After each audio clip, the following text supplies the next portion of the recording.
It's hard to believe, especially on big occasions like All-Ireland Final Day, that what's now in the process of being developed into an ultra-modern stadium was once the site of a garden orchard in the North Dublin suburb of Drumcondra.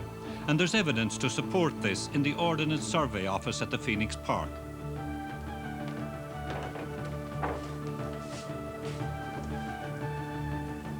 There are maps here that actually show the number of trees in that orchard and others of the Clonliffe Road area from the time before the railway line was laid down. 100 years ago, Croke Park was the site of a race course, an athletics ground and race course. It was owned by an alderman, Butterley, and he ran everything in it for commercial purposes. In 1908, as far as we know, Butterley died, and the place became semi-derelict. Now, there was a well-known figure in the GAA, Frank Dineen of Limerick, who was high on the Central Council. He had been president and I think General Secretary for a while around the turn of the century.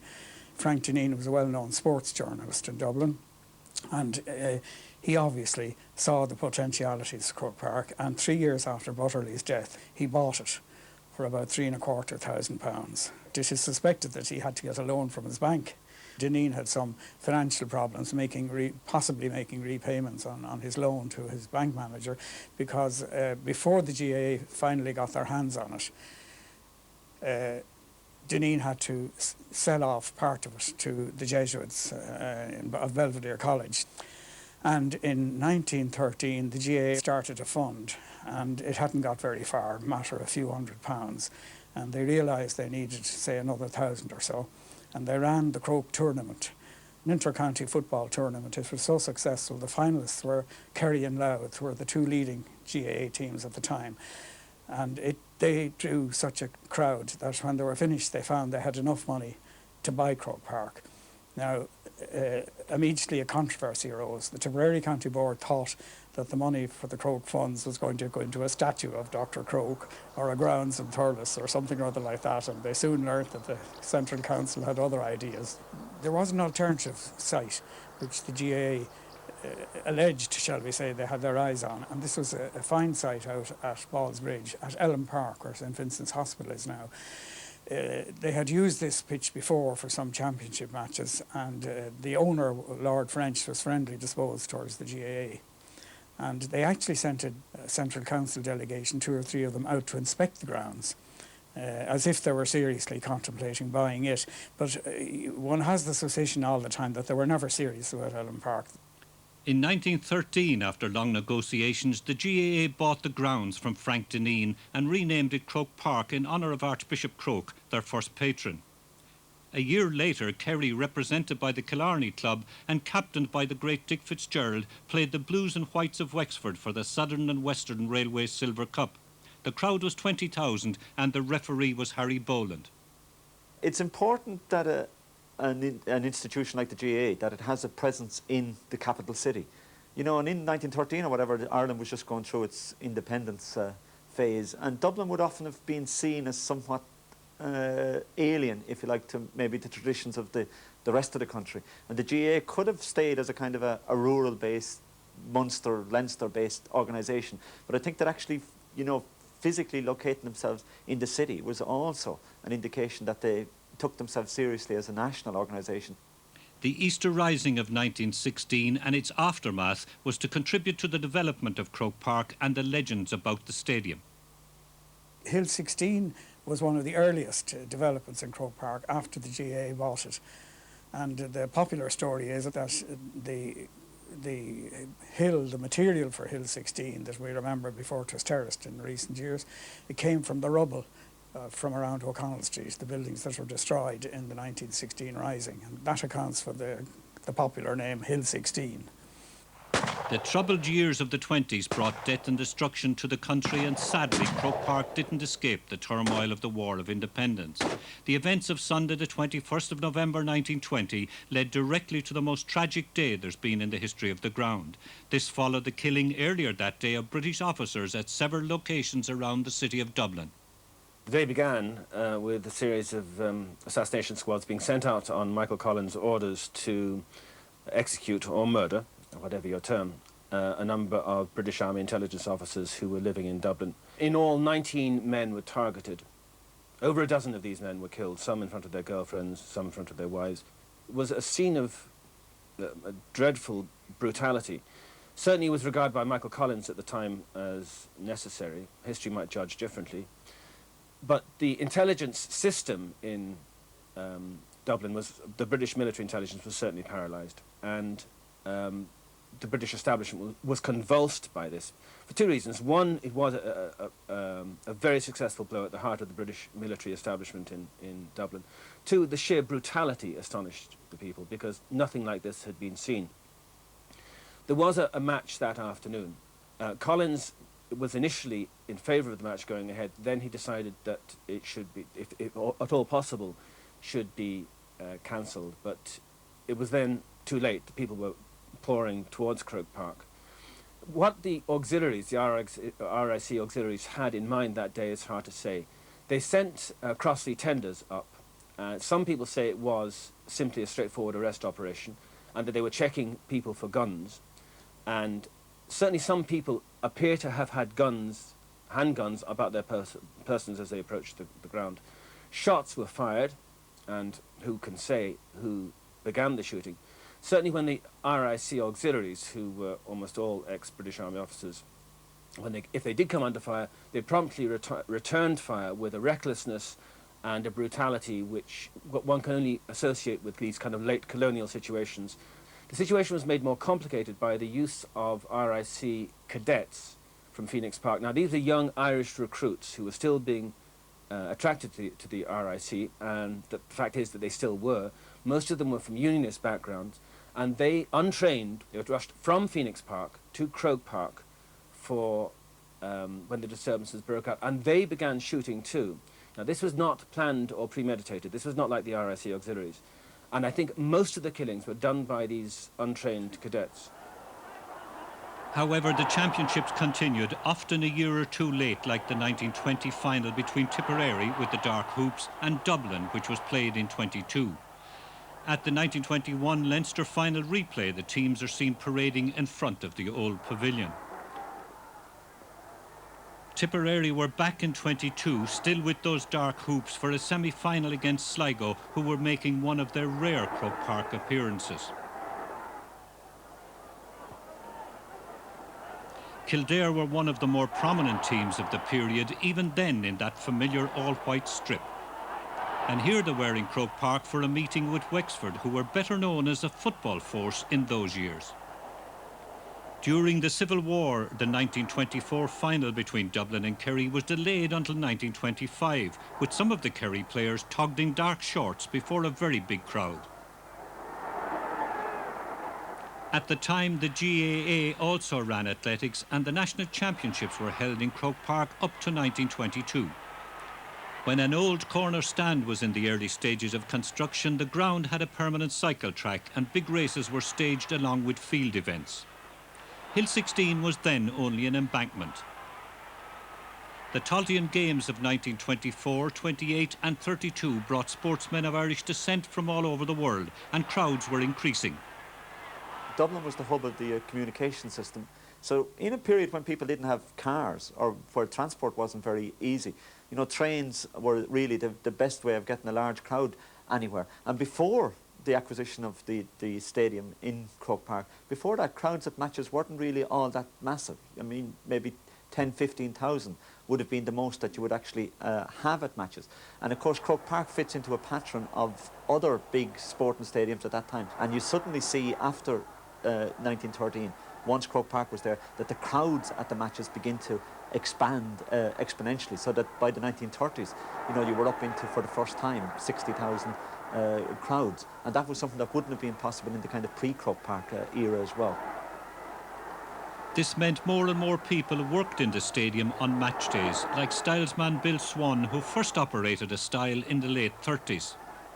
When I started, 5 old shillings. For your day? 25 pence at the day. 5 old shillings in our day. There was a clock inside the style, the old style, and that registered every time you pressed the pedal, that registered. But with the new system now, like, it goes back to the front office, They're able to know immediately what's going through the styles. There was an old lady who used to come through the styles, and when she'd come through, she'd do this with her finger. Her husband was paying for her. When the husband would come in, she's not with me, she's not with me. And there'd be a whole balloon then, you know. The missus would be gone. The railways always played an important part in getting the spectators to the big matches, and one person with a particular interest in the excursions was a former Dublin hurler. Steam engines were a great hobby of mine. I used to travel south and photograph the specials for Croke Park. If Kerry and Cork were playing, we're talking about 30 trains. They used to start from the Bandon, out in the far end of the Bandon. They used to start from Kenmare if it was Kerry. Trains left Kenmare at 4 p.m. on the Saturday. Invariably, an awful lot of people were members of the Pioneer organisation, so the Mammy had done a great, and they didn't have any money, so the Mammy had done a great big parcel of sandwiches, as the Limerick man calls them, and a big bottle of milk with a cork and a newspaper twist to keep it in. And off they went. They got into Cork in like 4 to 5 hours. And they started out from Cork then on the first of the morning trains, and they got into Croke Park at like 12. And in those days, there were no cars. Well, there was a few. The fellows masqueraded as doctors and what have you. They got a petrol ration. But there were no cars as such. And even from a great distance out from Dublin, people cycled, like from Offaly, north to Prairie. They started out at like 4 p.m. and they cycled. I knew many of them. And I always remember an old work hand on my father's farm, and he said, when will you be back? And he said, we win 1/2 Thursday, and if we lose, 1/2 Tuesday. I can remember my first day in Croke Park very vividly, because I was sent there in duty. I was a very young guard. I think it was 1946 or 1947. It was a hurling final. I remember Kilkenny were involved, because the chief superintendent of the Metropolitan Division was a Kilkenny man. And I remember him out on the pitch when Kilkenny were in front, gesticulating wildly in full uniform with the stick. So it was a vivid memory for me. It was also the first occasion, and you might consider this strange, that I had seen a hurling match, a competitive hurling match.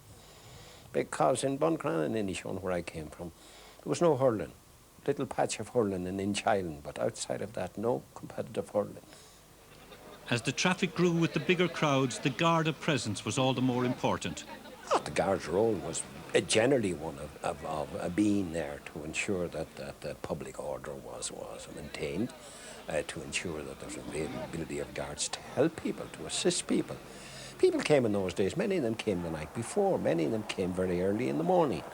And coming to the city, many of them for the first time, you know, and they were looking for relatives. Some of them wanted to find the cousin who lived in Inchicore, but they didn't know where he is, but you must know who he is and where he lives. So we had all this sort of thing, all very good-natured. When there was a teacher strike in 1946, they staged a huge half-time demonstration at the football final. There were other demonstrations too down the years. Most of them were unauthorised, and they strained the patience of the Gardaí, who were primarily responsible for crowd control at the park in the earlier times. The 1970s brought ugly barriers because of a small group of unruly spectators. Sometimes the Gardaí found themselves bombarded and barracked in days before the introduction of all-ticket matches. Happily, all that has been left behind now, with the stadium developed on very modern lines as an appropriate setting for the pomp and ceremony of the big occasion. Nowadays, the crowd control is carried out in a very sophisticated manner, using the most up-to-date equipment. This has been installed in a special booth for the Gardaí, so that they and the GAA officials are constantly able to keep a close watch on all areas of the ground and the adjoining streets. Croke Park is really still the heart of the experience of the games. The real pinnacle of the games is the All-Ireland finals. And Croke Park has also the aura of tradition. It's a place where, you know, people went from when they were kids knee-high to a grasshopper. It's a place of memories. It's a place where when you go, You know that you had seen earlier matches there. You know that this one could be one which would live in your memory for all time. And, you know, the stadium has that ability to almost recall people's biographies. The birthplace of lots of memories, like those from the 1952 hurling final, with Cork having many celebrated personalities in their team, while Dublin included John Kennedy. I was delighted and wonderful getting into the final, but I remember the march around wonderfully. I remember the national anthem, everything going great. But unfortunately, the team wasn't that well organised, and the game ran away from us fairly quickly. The longest memory is with my father on the day that all GAA men, the 1939, the Second World War start, Kilkenny and Cork. Now I was only coming 10, but I clearly remember that, which I'd never seen before, the lightning belting down straight into the sod, just woof, woof, woof, just like that, and the sheets of rain, visibility like 30 feet. I remember being impressed the following year with a huge Kerry team as they marched out on the field. Paddy Bond Brosnan, left full back, Joe Keohane, full back, and Big Tyke Healy.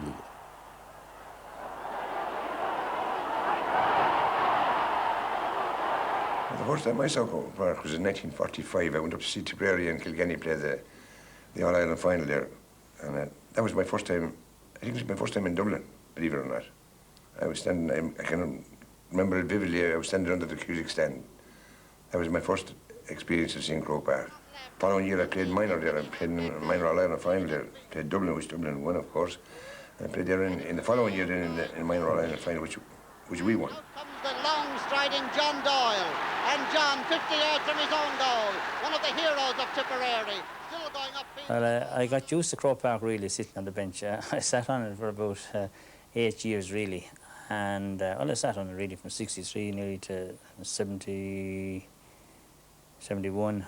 And got used to it, I suppose, there. I didn't mind sitting there for a simple reason. At the time, Ollie was probably the best goalkeeper in Ireland around, so I suppose being a sub to the best goalkeeper is not so bad, really, you know. Sitting down on the bench is one thing, but when you go to play in Croke Park, you're on your own. You're either going to make or break, and this is your big test. And Croke Park will always be a big test for players. Let it be minor, junior, senior, let it be hurling, let it be football, let it be camogie players, it doesn't matter. It is very, very intimidating and frightening for the first few times. But in saying that, I just remember the last once or twice I played in it, I felt as nervous as I did the first day. So I don't think you really ever get used to it, like, you know. It isn't only the men who have memories, but the women too. And the leading camogie players have a long association with Croke Park. There are few more famous than Angela Downey-Brown of Kilkenny.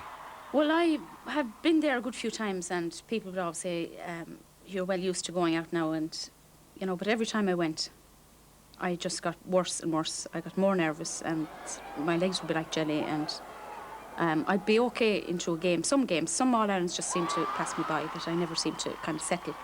But in latter years, I did settle a little bit better. But always nervous. I always sat in the same place in the dressing room, which was next to the loo.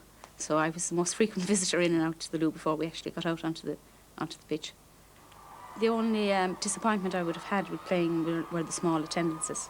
I often wondered what would it really be like to go out, as the hurlers do in All-Ireland and the footballers, even in Leinster final, semi-finals, and you have this massive just roar, and even sitting in the stand watching the hurlers, and the hair would stand in the back of your neck, as it were, you know.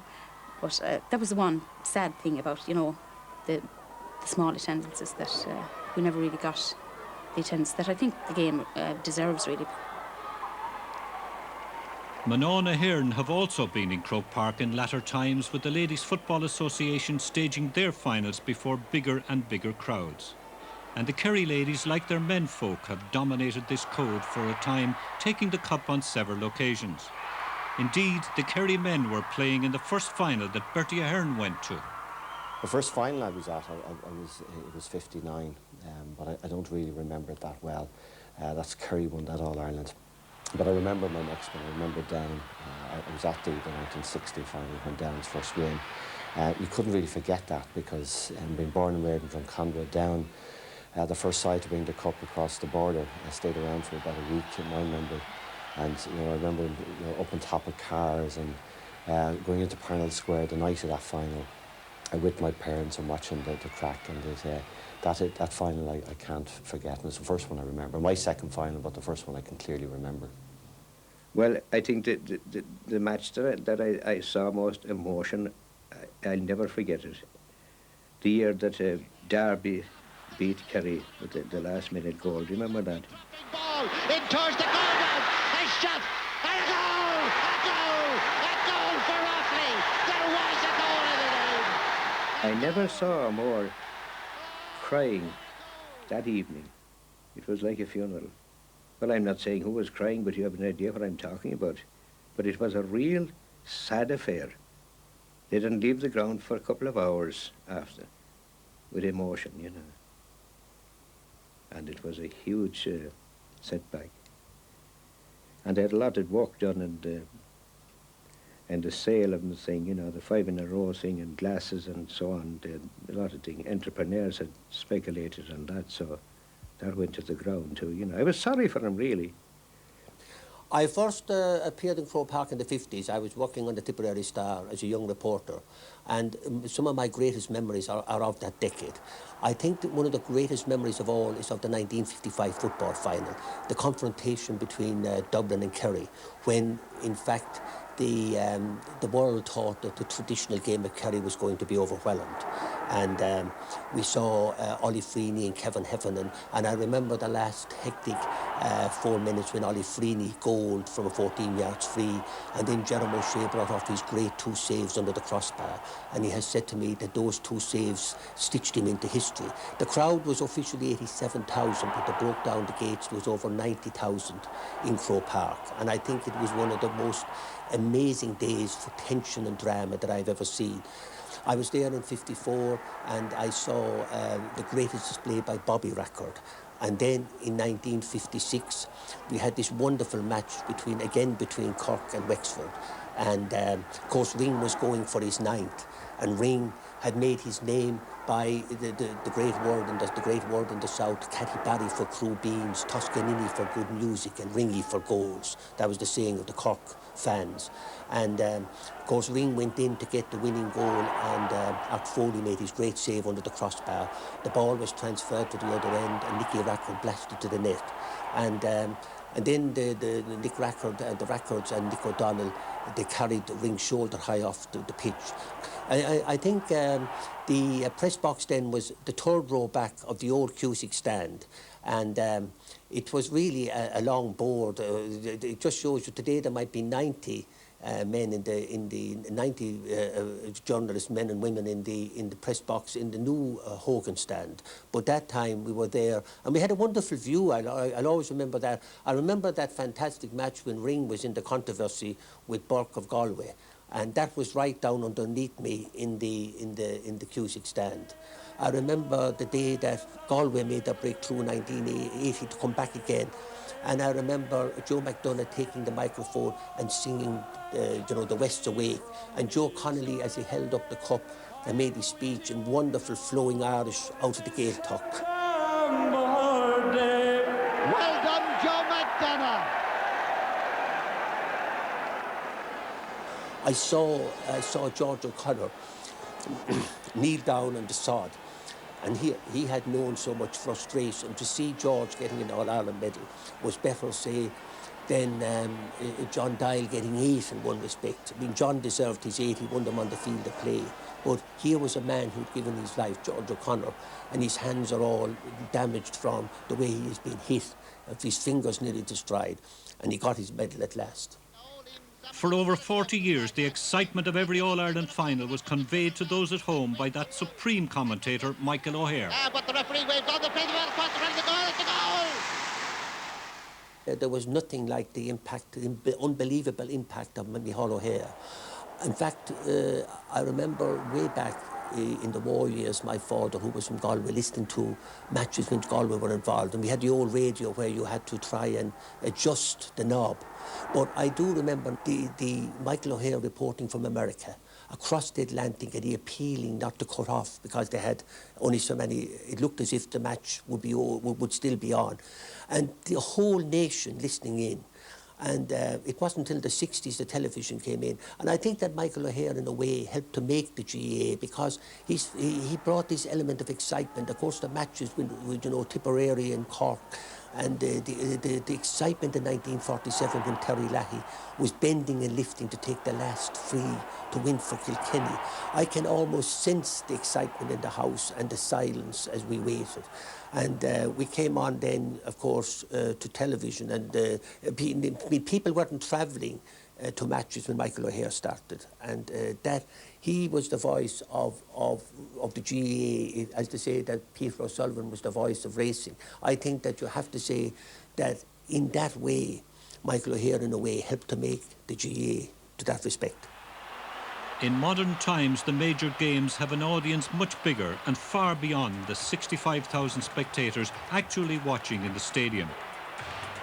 Television now brings the hurling and football from Croke Park to viewers all across the world with increasing expertise and sophistication. Everybody's aware of an All-Ireland hurling final now. It's the national game, it's like baseball in America, it's like cricket in England. And this is as it should be, that All-Ireland Day is an institution when the whole of the nation is looking in.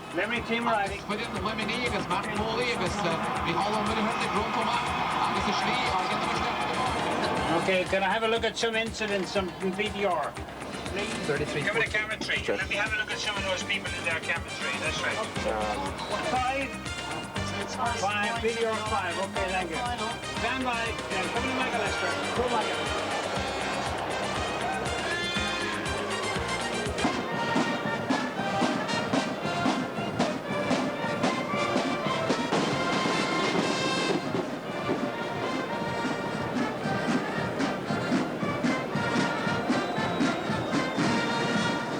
The Artane Boys Band, now a vital element of the big day in Croke Park, was founded in the former Artane Industrial School towards the end of the last century, and they've played at every All-Ireland final in Croke Park since 1889.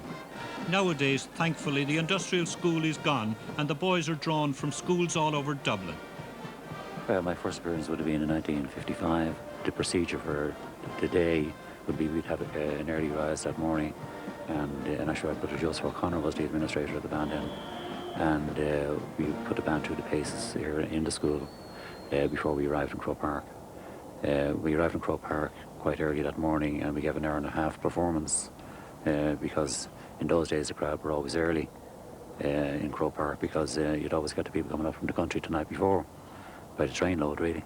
But it was absolutely fantastic to play to the crowd an hour and a half before the minor match.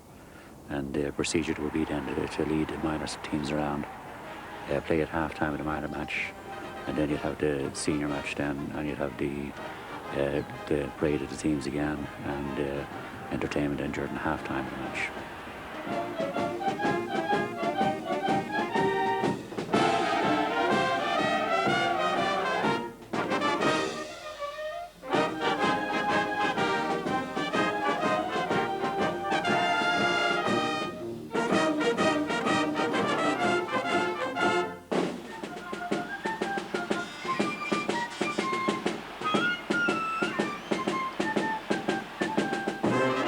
I lived in the Ballybock area from the time I was born. I moved right to within side of Croke Park at Sackville Gardens, just across the Royal Canal from where we are now, when I was about 9 or 10.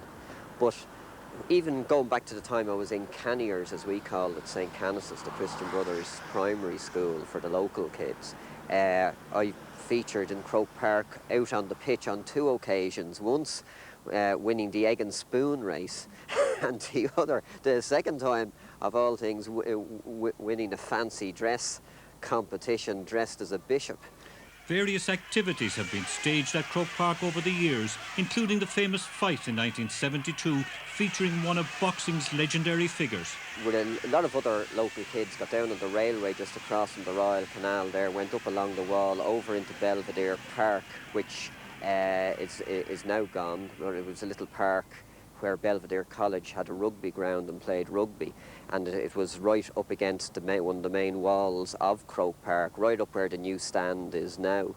And we put a very, very long plank, I'd say about a 30-foot long plank up against the wall, and took turns in trying to run up the plank, which most of us eventually successfully did. The GAA mustn't have been paying very much for security at the time, because we'd no difficulty getting in, or else all the security were in getting vantage points. But I got in over the wall, down through the old stand, out onto the pitch, no difficulty. There were chairs right around the pitch, around the ring. I went up and sat on the grass beside the front chairs watching Cassius Clay. So to me that was the great moment in my life. It wasn't an All-Ireland. Handball's another sport that's had a long association with Croke Park, and facilities are provided for it at the ground. In the early years of the century, the game was played for big money stakes in alleys mostly attached to pubs, but the GAA took control in 1924 as an amateur sport, and soon alleys were being built in parishes all over the country. Handball would have started in Croke Park about the 20s. I wasn't around at that time, especially in Croke Park. I didn't arrive until the 40s, and the old alley was still in operation, and quite a good old alley it was too.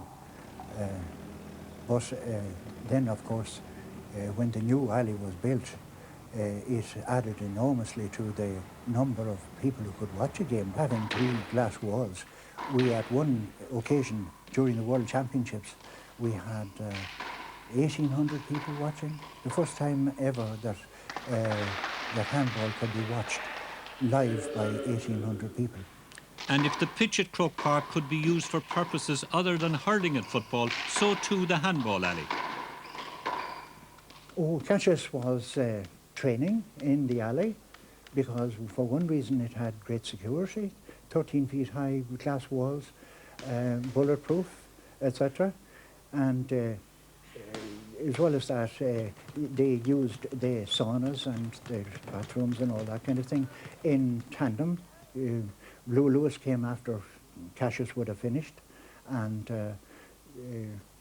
it went on like that, and that happened for a week, and we got 10 shillings per head of population who would like to see Mohammed or Cassius Clay marching around the alley and so on. I played him in handball in the glass court, and he couldn't play for nuts or course.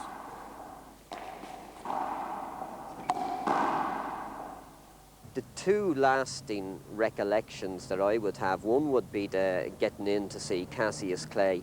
The other would have been something that I had done on many occasions, and that is, if you go round to the back of Hill 16, there's yet another railway line, and there are laneways in behind the Clonliffe Road, and there's access to the illegal access, of course, to the railway line from those lanes. And again, with local kids, I used to get up on the railway there. We used to have old barrels stored, the big old tar barrels. We'd bring the barrels up to the back of Hill 16, put an old plank across 2 barrels and charge people. To be honest, I forget how much we charged them, but I'm sure we had ideas of becoming rich in this way. But we actually made money charging people to stand on the planks, precariously perched up between the 2 barrels, and there were queues of people ready and willing to do so because it gave them a terrific position. A lot of local kids, as well as local people, street traders and so on, have sold apples, sold colours. There's a big tradition of making colours for the different teams and selling them here at the matches. In that sense, it wasn't a huge part, but it was certainly a significant part of the local economy. It was one that street traders and anybody with a bit of entrepreneurial initiative would think of some way of making a few bob on match day. Down the years, the ground staff at Croke Park worked continuously to keep the stadium in tip-top shape, and it's not just the maintenance of the pitch.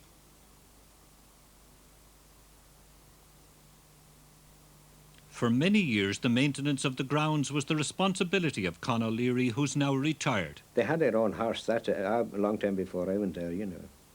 But that was a tragic occurrence, you know, towards a big match that was coming up and they were supposed to cut the grass and the horse died, you know, and he died in the stable above where you go from the canal out up to the North Circular Road direction, you know, and up the hill there. And the horse died from some kind of heart attack or something like that. And lo and behold, he fell out against the door, you see, of the stable. And they had to knock the structure down completely to take the horse out of the way. So that was fairly laughable. Christy Lynch used to be telling about that, you know, he was there that time. And he said it was pandemonium. And they got the loan of a horse then to cut it. Any horse is supposed to be do it, you know.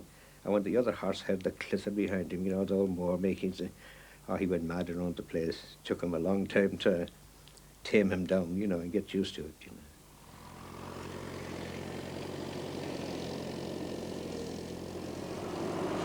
The horses have gone, and the equipment is certainly a lot better than it used to be. The present groundsman, Paddy Walsh, makes sure the precious grass is treated differently depending on which game is coming up. Well, hurling, they like the short bit lower than football. You're talking of about 1.5 inches cut on that. And as I say, there's a little bit more adjustments, a little bit more work goes into it then. But then the pitch that the ground staff have treated so carefully in the days leading up to the big games takes a severe pounding as soon as the final whistle's blown and the winning fans pour in to celebrate with their team. I think the surge onto the ground now at the end of the match, as long as it doesn't happen during it, is actually something which adds to this spectacle. And, you know, there is a kind of a sense of the holy ground of the actual pitch. And being out there on the pitch when the cup is presented is fabulous in its own way. And, of course, I think the other thing that one should say about Croke Park is the mingling of the crowd, that you don't have the antagonism between supporters, you know, which often degenerates into hooliganism or whatever. The sense in which the crowds can mingle, and there's a good deal of kind of back and forth chit chat and slagging and so on, and that's part of the game as well. But the fact that at the end of it, you know, people go into the same pubs, they walk out of the ground amicably, and you know, that there's a kind of a friendliness almost there behind the deep competitiveness. Over the years, there's been almost continuous development work at Croke Park, and one of the first major projects carried out at the ground was the erection of the old Cusick stand, which opened in 1938 with 5,000 upper deck seats. The next stage was the much larger new Hogan stand to replace a very small one, and this was officially opened after a blessing in June 1959, with accommodation for 16,000 people. And some of the sideline seats were temporarily removed. Some people felt it necessary to remove the sideline seats, but the sideline seats, 6 rows, slightly dropping, and the nearest fella to the ground, his eyes were a little 3 inches above the sod. And that was where everyone headed for. The experts, or fellas who thought they were experts, that's where they headed for. And that's where you went early to queue.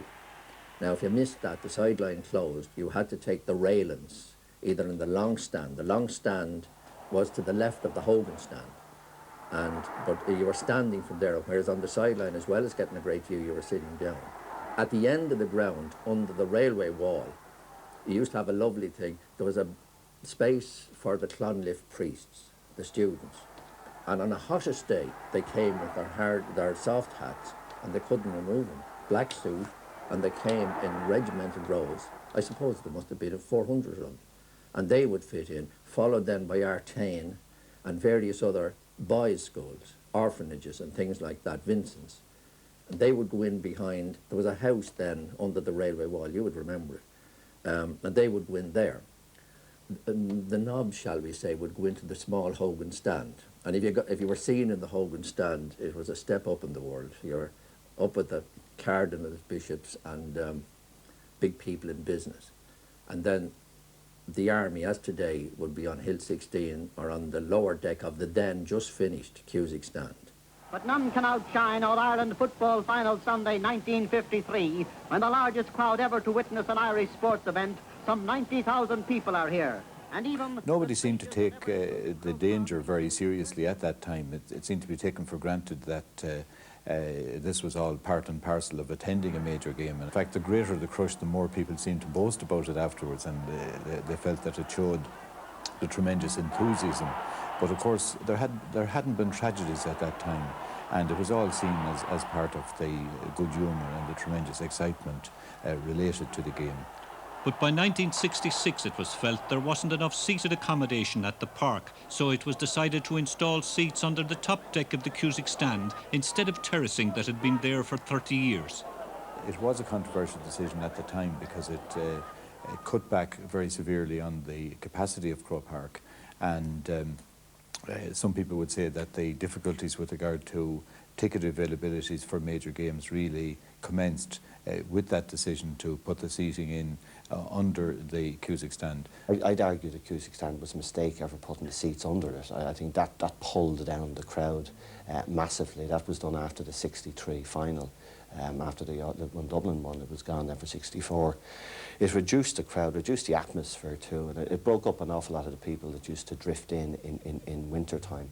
And it was only in more modern times, obviously with the Glasgow Rangers, the Ibrox disaster in the 70s, and then in the late 70s, the more serious cases in Heysel and in Bradford that brought home to everyone that crowd dynamics can be frightening and in fact can cause very serious injuries.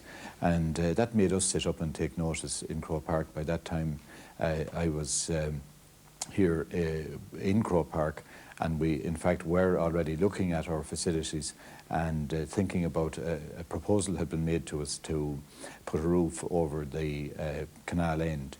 And at that stage we started looking in detail at what we should be doing for the future, and we had come to the conclusion that the most serious element of Croke Park was Hill 16, and we almost had an incident, a serious incident in Hill 16 after the All-Ireland final of 1983, which made us all sit up and take notice, and that led to our deciding to have major international consultants involved in looking at a master plan for the long-term development of the stadium.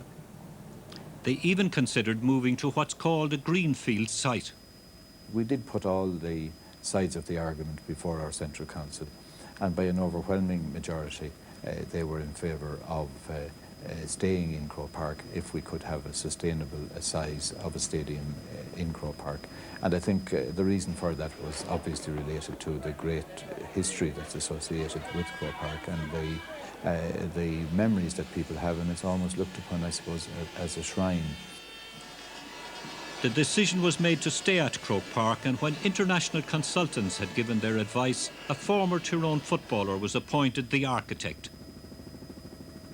It's important that a building of that scale and that significance, you must remember now this is one of the largest buildings ever built in Dublin.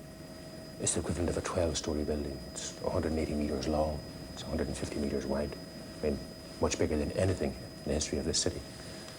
And it's terribly important that that shouldn't be a series of small buildings or a series of ad hoc decisions. So I think it was extremely significant that that was designed as a single totality.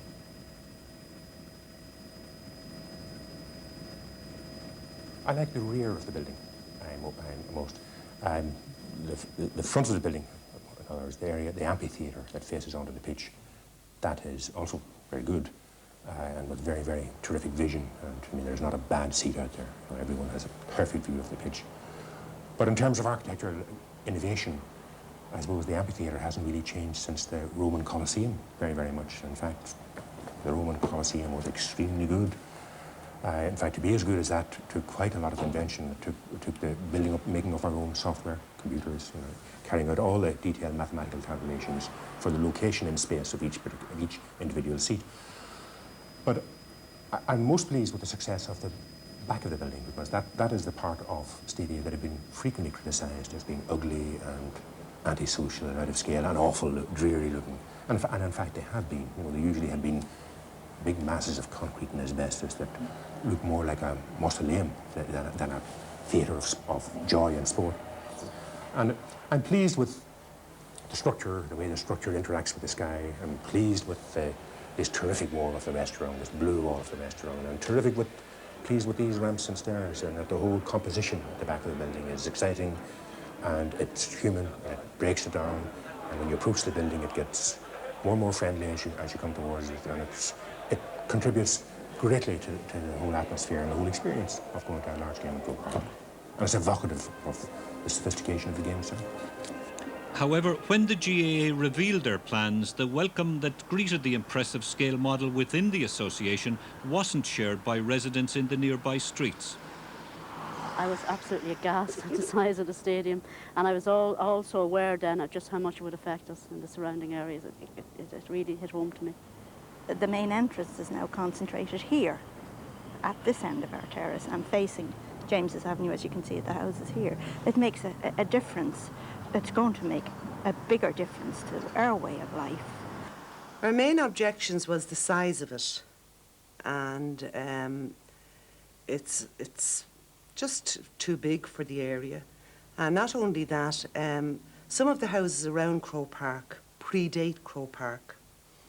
Now, we've always maintained we've no objections to them refurbishing it, but we did object to the size of it in such a small built-up area. The only thing I would say to them, people coming to the matches, look around and you'll see what we have to put up with. If you just take 5 minutes to look around, stand back and look at what's going on here on a Sunday, you'll realise what we have to put up with every Sunday in the summer months. I don't think any planning authority or anybody seeking planning permission for a structure of that scale could claim to get it within normal planning guidelines. And I think the Croke Park authorities got their planning permission for that gigantic scale simply because of who they are and how powerful an influence they have become. I think the importance of the stadium for the general inner city area and the city itself is very important. And this location, while there are problems for some of the locals, there's no doubt about that, traffic generation, etc. Nevertheless, it's at the core of public transport. I have no doubt at all, having attended numerous meetings of local residents and meetings where GAA, Croke Park officials, administrators were present, that not only did the administrators of Croke Park resent the local community, but they didn't even recognise the right of the local community to have any say wherever. And unfortunately, and I regret this very much, that has been the record of the administrators of Croke Park in this area, one of absolute, not just contempt for the local community, but of refusing even to recognise their existence or their right to have any say, good, bad or indifferent, which means that even today, a development on the scale of Croke Park doesn't have a single community facility available openly to the local community. Every All-Ireland I come to now, people say, why didn't I give them more and we'd have the stadium built quicker? And I knew it was important for them, not just in terms of 5 million is 5 million, but that the corporate people that were sitting on the wings, I should know that it had government backing, and that it'd be known for the future that it's government backing. And I was prepared to withstand that criticism and to debate it as I did at the time and to articulate the reasons why. Gate receipts just couldn't sustain the levels of development and the ongoing costs. We're in Croke Park at the moment and it costs in excess of $250,000 each year before we open a turnstile, before a slitter is poked or before a football's kicked. It's remarkable. We will have put, I suppose, in excess of 750,000 patrons through the stadium between concerts and American football and our own games and All-Ireland replays and all the rest of it. Irish rock stars U2 have used the stadium and other international superstars have been there too, all of them attracting huge crowds to concerts which have been a spectacular means of collecting additional revenue by the GAA.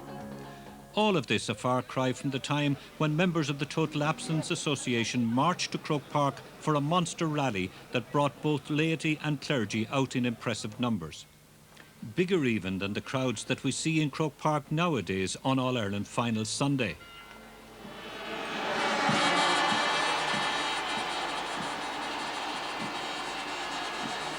All sports depend for their development on exciting the imagination and the creativity of young people, and indeed that's what creates the allegiance in the long term. So you have to have a kind of a field of dreams, and Croke Park is something which means a lot to spectators, but it means obviously a great deal to anybody who's ever actually played there, and it does give you this kind of frisson, this kind of sense of a dream fulfilled. And Croke Park in that sense, while it's a very real, physical, muscular place, it's also a world of dreams, a world of imagination, a world of symbol as well.